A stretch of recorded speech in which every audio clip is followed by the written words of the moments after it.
बिस्मिल्लाहिर्रहमानिर्रहीम, अस्सलाम वालेकुम। घर के बिल्कुल सादे से मसालों के साथ हम किस तरह से देगी चना पुलाव बना सकते हैं, आज वो रेसिपी मैं आपके साथ शेयर करने जा रही हूँ। अक्सर क्या होता है कि जब हम पुलाव बनाते हैं तो चावल नरम हो जाते हैं, टूट जाते हैं या चिपचिपे बनते हैं। तो आज जो रेसिपी आपके साथ शेयर करूँगी, आपको परफेक्टली गाइड करूँगी कि 1 किलो चावल और चने से हम किस तरह से परफेक्ट खिला खिला चावल बना सकते हैं। तो उसके लिए आपने वीडियो को एंड तक लाजमी देखना है। अच्छी लगे वीडियो तो प्यारा सा कमेंट ज़रूर करिएगा, हो सके तो वीडियो को लाइक एंड शेयर भी कीजिएगा और चैनल पे नए हैं तो चैनल को सब्सक्राइब करना ना भूलिएगा। सबसे ये पहले मैंने यहाँ पे 300 ग्राम के करीब सफ़ेद चने लिए थे और उनको ओवरनाइट यानी कि रात को पानी में भिगो दिया था धोने के बाद, और उसके बाद सुबह उठ के मैंने प्रेशर कुकर में पानी डाल के इनको बॉयल कर लिया था। कुछ भी इसमें शामिल नहीं किया था। बॉयल हमने इतना करना है कि ये बहुत नरम ना हो। 7 से 8 मिनट के लिए हम इसको प्रेशर लगाएंगे। एक्स्ट्रा हमने इसको प्रेशर नहीं देना, वरना छिलके जो हैं वो अलग हो जाएंगे और बहुत नरम हो जाएंगे। तो चने उबाल लेने के बाद मैं इसको स्ट्रेनर में डाल के रख दूंगी और चनों का पानी अलग कर लेंगे। अब हम यहाँ पे ऑयल लेंगे। एक बात का ख्याल रहे कि ऑयल जो है चना पुलाव में थोड़ा ज़्यादा इस्तेमाल होता है, वरना ये खुश्क बनता है। बहुत ज़्यादा भी नहीं डालना। 750 ग्राम चावल मैंने लिए हैं, उसमें 300 ग्राम चने डाले हैं और उसके लिए ऑयल जो है वो 3/4 यानी कि 3 हिस्सा, 1 कप का जो 3 हिस्से होते हैं वो मैंने यहाँ पे ऑयल लिया है। 3 अदद प्याज में इसमें बारीक काट के शामिल कर दूंगी। अब हम इसको प्याज़ों को ब्राउन कर लेंगे। पुलाव का जो कलर है वो हमने थोड़ा ज़्यादा लाना है, इसलिए प्याज़ों को हम ब्राउन कलर दे लेंगे। लाइट गोल्डन नहीं करना, थोड़ा सा डार्क गोल्डन ब्राउन हमने प्याज फ्राई कर लेने हैं। उसके बाद कुछ साबुत मसाले जाएंगे, जिसमें 2 टेबलस्पून ज़ीरा, हाफ टी स्पून साबुत काली मिर्च, दालचीनी के टुकड़े, तेज़पत्ते, 2 साबुत बड़ी इलायची, हाफ टी स्पून लौंग और 7 से 8 अदद साबुत लाल मिर्च। ये हम इसमें शामिल करके थोड़ा सा सौते कर लेंगे। ओवर फ्राई नहीं करना हमने साबुत मसालों को। और जो साबुत मसाले हैं ये मैंने सिर्फ सादे मसाले डाले हैं जो कि हर घर में मौजूद होते हैं।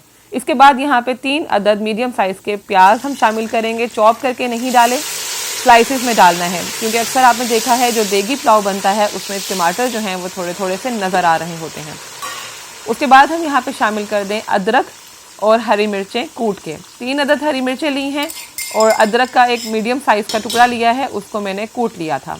फ्रेश ही कूट के डालना है, पेस्ट हम शामिल नहीं करेंगे और इसमें लहसुन भी नहीं डालेंगे। उसके बाद हम इसको भी थोड़ा सा फ्राई कर लेंगे। अब हम इसमें शामिल कर देंगे थोड़ा सा पानी, ताकि मसाला जो है वो नीचे ना लगे। साथ ही इसमें शामिल करेंगे नमक हस्बे ज़रूरत। चने उबालते हुए मैं नमक डालना भूल गई थी, इसलिए यहाँ पे मैंने 3 टेबलस्पून जो है वो नमक इस्तेमाल किए हैं। आपने हस्बे ज़रूरत नमक इस्तेमाल करना है, ना बहुत ज़्यादा हो जाए ना कम। हाफ टेबल स्पून इसमें कुटी हुई लाल मिर्च जाएगी और तकरीबन 2 टेबलस्पून हम इसमें साबुत धनिया, सूखा साबुत धनिया शामिल कर देंगे। इन सब चीज़ों को अच्छी तरह से हिला लेंगे। अगर मसाला लगने लगे तो आप इसमें पानी का थोड़ा सा इस्तेमाल कर सकते हैं। उसके बाद थोड़ा सा हिला लेने के बाद हम इसको सिर्फ 2 मिनट के लिए ढक देंगे हल्की आंच पे। ज़्यादा देर के लिए हमने इसको नहीं ढकना, दम पे नहीं रखना, वरना टमाटर जो हैं वो बहुत सॉफ्ट हो जाएंगे। यहाँ पे हमने टमाटरों को बहुत ज़्यादा नरम नहीं करना। अगर आपको थोड़े सख्त लगे तो इस तरह से आप इसको मसल सकते हैं, चम्मच की मदद से ही आप इसको थोड़ा सा मैश कर लें। मसाले की जब भुनाई हो जाए तो हम इसमें जो चने उबाल के रखे हैं वो शामिल कर देंगे। चने तकरीबन तैयार हैं। चनों को अब यहाँ पे ओवर कुक नहीं करना, वरना क्या होगा कि छिलके अलग होने लग जाएंगे और चने टूटना शुरू हो जाएंगे। यहाँ पे अब हम डालेंगे अचार। बाज़ार का कोई भी अचार जो आप इस्तेमाल करते हैं वो आप इसमें शामिल कर सकते हैं। कोशिश करें कि बाज़ार का अचार लें, अगर घर का हो तो वो भी डाल सकते हैं। तो तकरीबन मैंने यहाँ पे 4 से 5 टेबलस्पून के करीब जो अचार है वो शामिल कर दिया है। उसके बाद हम इसको थोड़ा सा भूनेंगे और सिर्फ 1 मिनट के लिए हम इसको ढक देंगे, ताकि चनों में भी जो मसाला है वो अच्छी तरह से रच जाए।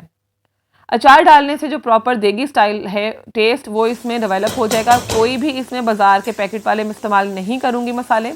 अब हम यहाँ पे पानी डालेंगे भून लेने के बाद मसाले को अच्छी तरह से। पानी यहाँ पे मैं जो चनों को बॉयल करते हुए बच गया था वही शामिल करूँगी। जितना चावल हैं उससे मैं 1 गिलास इस्तेमाल करती हूँ एक्स्ट्रा पानी। 3 गिलास तकरीबन चावल थे और 4 गिलास मैंने इसमें पानी के इस्तेमाल किए हैं। आपने पानी अपने अकॉर्डिंग जो भी आपकी मेजरमेंट्स है उस हिसाब से शामिल कर देना है। और चावलों को मैंने आधे घंटे के लिए भिगो दिया था। जब पानी को एक बॉईल आ जाए तो इसमें हम भीगे हुए चावल शामिल कर देंगे। चावलों को मेक श्योर करना है कि कम से कम 30 से 40 मिनट के लिए ज़रूर भीगे हों, क्योंकि ज़्यादा क्वांटिटी में चावल हैं। अगर कम क्वांटिटी में हो तो आप इसको 20 मिनट तक के लिए भी भिगो सकते हैं। बाकी आप जितनी भी इसकी क्वांटिटी पकाना चाहें, डबल करना चाहें तो हर चीज़ की क्वांटिटी को डबल कर लें। हाफ़ पकाना चाहें तो आप हाफ़ कर सकते हैं। जब भी चावल आप इसमें मिक्स कर दें तो आपने नरम हाथों से आराम आराम से चम्मच को हिलाना है। बहुत ज़्यादा चम्मच को नहीं हिलाना, वरना क्या होता है कि चावल भीगे होते हैं और चावल टूट जाते हैं। अब साबुत हरी मिर्चें इसमें शामिल कर देंगे। ये देखें, इस तरह से आपने चम्मच इसमें हिलाना है। बहुत ज़्यादा चम्मच ज़ोर से नहीं हिलाना, वरना चावल टूटना शुरू हो जाएंगे। मीडियम टू हाई फ्लेम पे पानी को खुश्क करना है, बहुत हल्की आंच पे नहीं और बहुत तेज़ आंच पे नहीं। मीडियम टू हाई फ्लेम पे हमने चावलों का पानी खुश्क कर लेना है। इस पॉइंट पे आप नमक चख सकते हैं, नमक कम लगे तो आप शामिल कर दें मज़ीद। जितना मैंने नमक डाला था वो बिल्कुल प्रॉपर था, लेकिन अगर आपको डाउट हो तो आप पहले नमक कम डालें, चखने के बाद और डाल लें। जब पानी खुश्क हो जाए आप चेक कर सकते हैं कितना थोड़ा सा पानी बिल्कुल रह गया है। अब मैं इसके ऊपर से गरम मसाला पिसा हुआ शामिल कर दूंगी और ज़रदा रंग थोड़ा सा पानी में मिक्स करके वो हम ऊपर डाल देंगे। उसके बाद इसके ऊपर दस्तरखान रखेंगे और ढक्कन रख के इसको अच्छी तरह से फोल्ड कर देंगे दस्तरखान को, और ऊपर से वज़न दे देंगे ताकि दम जो है वो अच्छी तरह से आए, स्टीम बिल्कुल भी ना निकले। तवा नीचे ज़रूर रखिएगा। पहले इसको 1 मिनट के लिए मीडियम टू हाई फ्लेम पे तवे को गर्म करें और उसके बाद 10 मिनट के लिए हल्की आंच पे चावलों को दम पे लगा दें। हल्की आंच पे 10 मिनट दम लगाने के बाद चूल्हा बंद कर देना है और मज़ीद 8 से 10 मिनट के लिए चावलों को इसी पोजीशन में पड़ा रहने देना है। फ़ौरन से चावल नहीं खोलने।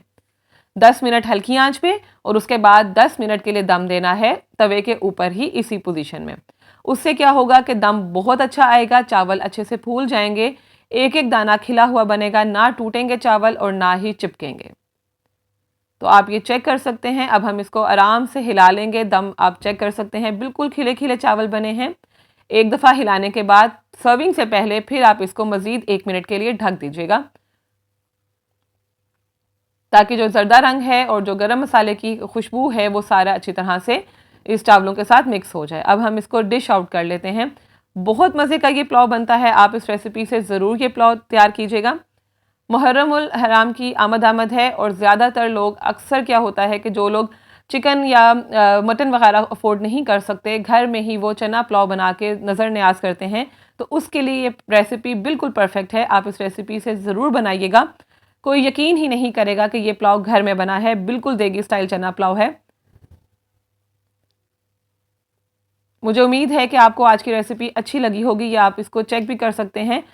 ऑयल की मेजरमेंट्स का भी ख्याल रखना है, बिल्कुल कम ऑयल नहीं डालना। चने जो होते हैं या चने की दाल होती है जो, ये ऑयल ज़्यादा एब्जॉर्ब करते हैं। अगर हम इसमें ऑयल कम डालेंगे तो क्या होगा कि चावल जो हैं वो सूखे सूखे बनेंगे और सूखे पुलाव का मज़ा नहीं आता। ऑयल की मेजरमेंट्स बिल्कुल एग्जैक्ट होने चाहिए। और अगर आप ज़्यादा ऑयल चावलों में डाल देंगे तो उससे क्या होगा कि चावल चिपचिप हो जाएंगे, चिपचिपे से बनेंगे, और जितना मर्जी आप उसको अच्छे से दम लगा लें, एंड पे जो है वो ऑयल की तह रह जाएगी। तो ये एग्जैक्ट मेजरमेंट्स के साथ मैंने आपके साथ रेसिपी शेयर की है। मुझे उम्मीद है आपको आज की रेसिपी अच्छी लगी होगी। मुझे कमेंट बॉक्स में ज़रूर बताइएगा। कोई भी कन्फ्यूजन हो, कोई मेजरमेंट्स का आपको समझ ना रही हो, तो आप मुझसे कमेंट बॉक्स में पूछ सकते हैं। मैं इंशाल्लाह आपको उसका वहीं पर जवाब दूंगी, या फिर नेक्स्ट वीडियो में वो आपकी जो भी क्वेरी होगी उसको सॉर्ट आउट कर दिया जाएगा। अपना ढेर सारा ख्याल रखिएगा, दुआओं में मुझे भी याद रखिएगा। मिलते हैं अगली बहुत ही मज़ेदार सी रेसिपी के साथ। तब तक के लिए अल्लाह हाफ़िज़।